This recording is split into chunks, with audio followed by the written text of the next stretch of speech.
Okay, you guys, namaskaram. So today I wanted to talk about validation, and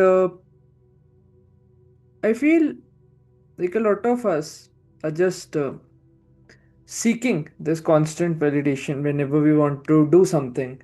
Either it is in dating, either it is in marriage from our partners, either it is whenever we are going through an emotional breakdown in our life. We want our close ones to understand and validate what we are feeling. Sometimes either seeking validation from our friends that are we walking in a right direction or not. And I feel all of us have been victims of this. Some are currently, and it varies a lot in varying capacities. But today I wanted to talk about how we can just take some steps to practically lessen that need within us. Now, why am I saying that we should lessen that need? See, if you always have an external metric, let's say you want to do this thing and you have like this external metric, something that is outside of you, you'll always be a slave to that external metric and how it would change in and out. Tell me one thing externally that is constant in this universe.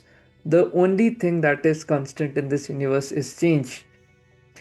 Any XYZ situation can change or alter the dynamics of the outside entity to which you are putting your faith on.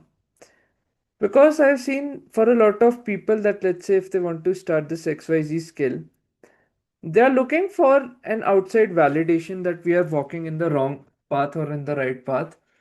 And then automatically, like if we are getting benefit, let's say from a validation perspective or not, we'll only then pursue that thing, regardless of what our heart says, regardless of what our heart wants. We won't listen to our inner voice, but give a lot of preference to the outside voice. And a lot of people in this world who have flipped the script, who have mastered the hearing of their own internal voice and acted in that accord, are some of the folks who have done the greatest service to humanity.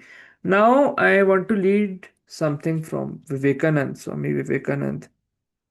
See, a quote opened up. He says that books are useless to us until our own book opens. Only grandeur appreciates grandeur, only God realizes God. Read man, he is the living poem. Inspiration is much higher than reason, but it must not contradict it. Lot of things. Okay. But I think the first three quotes that if you're always seeking for outside metrics, like no outside book, mentor, or guru would help you until and unless you understand that what is it that you want in life, and that comes from a lot of self-reflection. Because see, the thing is that the more dependent we are on outside metrics, the more negative we would become in a sense. Because let's say if the person is saying a lot of negative stuff about our work, we would then go in this negative resentment of sorts, wherein we'll start hating ourselves. I think it's best to just leave both positive and negative validation on the outside and then just work from an internal metric. Now, it does not mean that you just kick off all the, let's say, positive things that some might give you in form of criticism. So the way to identify that is, let's say, take any skill, XYZ skill. You know that this is the level at which I want to achieve this specific thing. Take any outside, let's say, master of that specific person. It should not be related to you, something that you aim for towards to, right? And then just compare yourself to the skill quality that that person is bringing onto the table, and then there's you can always use a lot of LLM models. Craft yourself a step by step plan that how I can reach to that level. Now, if in the journey someone is critiquing you, let's say if you're learning a languages and someone is critiquing you that you can speak this word a little better by using this accent, or this is how this specific word is spelled, then you'll understand that whether his criticism is genuine or not, because you already have an internal benchmark that this is the level at which I want to go at. I think practically, if you can apply this to all areas of your life, be it your career goals, be it any long term decisions that you would want to take, the better it is. Because a lot of blue pilled advice is given in our country, unfortunately, that do good unto others and a lot of those things. Now, the reason that these things were spoken by sages and seers was because they were coming from, let's say, the center of self and not from the center of ego. But the way we are right now, we just do a lot of these things to feel good about our own selves. It's a sort of ego, you can say, masturbation that we do for our own selves to feel that we're not so shitty in our lives when everything is falling apart in our life. So I think the idea is that until and unless you have garnered a level of success with which you feel comfortable about your own well-being, until and unless that point arrives, we can just keep these teachings to the side and then just respond from this place that how much of a master can I become in these specific chosen areas. It could be a lot of them. It's in physical fitness, in your financial capabilities, in your intellectual capabilities, as well as in your emotional capabilities.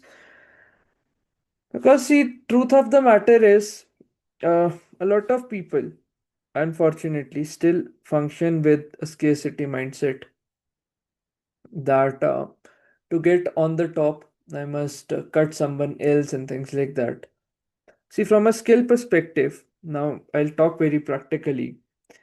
You have to cut off all negative things that exist in your life right now. Irritating relatives, maybe sometimes irritating talks of your own parents, irritating friends who just waste your time, who are insecure that you shouldn't go ahead in life, and a lot of these tendencies which bring you down, and people, you have to cut all of them. But after a point, I think once you achieve a level of success in which you're comfortable with, then you can always just interact and network with the right people and not some any XYZ random jackass on the street. So I think the whole idea of this video is just to stop seeking external validation and then function from this internal sense of metric. Because the idea is if you're not listening to your internal voice, you would lose confidence and faith on your own self. And then that would just turn to a lot of resentment and frustration, which would, of course, ripple across in all facets of your life. Because, see, I consider life from this perspective that let's take this word soul. Whatever the depth of your soul or however your character is, it's at the root. And whatever value you're providing to the world, those are just the fruits that are coming from that specific tree. Now, if your root is messed up with these low talks, with this habit of seeking validation from external metrics all the time, you will be effed up for life. And then these would be manifested in your work, in your relationships, in your romantic relationships, and a lot of these things. So I think predominantly, it's high time that you start listening to your inner voice. Forget all narratives. Question everything that I have also spoken in this video. Take what works for you and then just leave or discard the rest. And a similar approach should be followed with every other thing that you see on the internet because a lot of junk exists right now. But anyhow, I think that was a small video. Let me know what you feel about it and do write in the comment section that what limitations have you broken, what type of work you're doing right now. And I'll catch you in the next video. And if you feel like having a one-on-one, feel free to reach out to me via an email. It's contact@debukidastak.com. So until then, you stay awesome. I'll catch you in the next video. This is Devashish Pindra from Debu Ki Dastak signing off. Cheers.